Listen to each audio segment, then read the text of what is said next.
Amendment. Thank you, Mr. Speaker. Introduction of private members' bills. The other honourable member for Sturgeon River Parkland.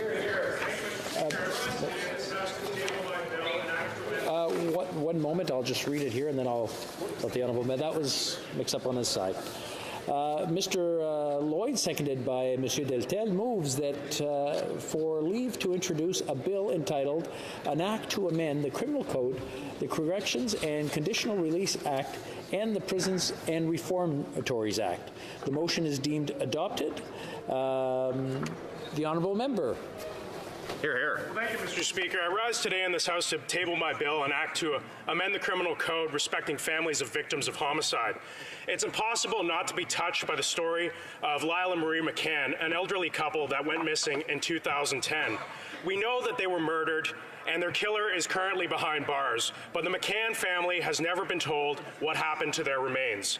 This bill would give authorities the tools to end the injustice, that is the re-victimization of victims' families. This legislation would give discretion to authorities to make the refusal to cooperate an aggravating factor, and it will make ongoing refusal to tell the location of the victim's remains a consideration for the parole board.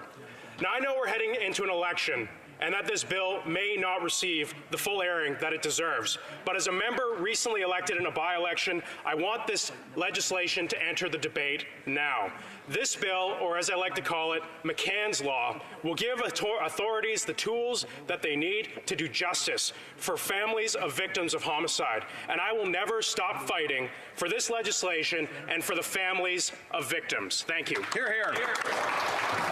Mr. Lloyd, seconded by Monsieur Deltel, moves that the bill be now read a first time and be printed. The motion is deemed adopted. First reading of this bill.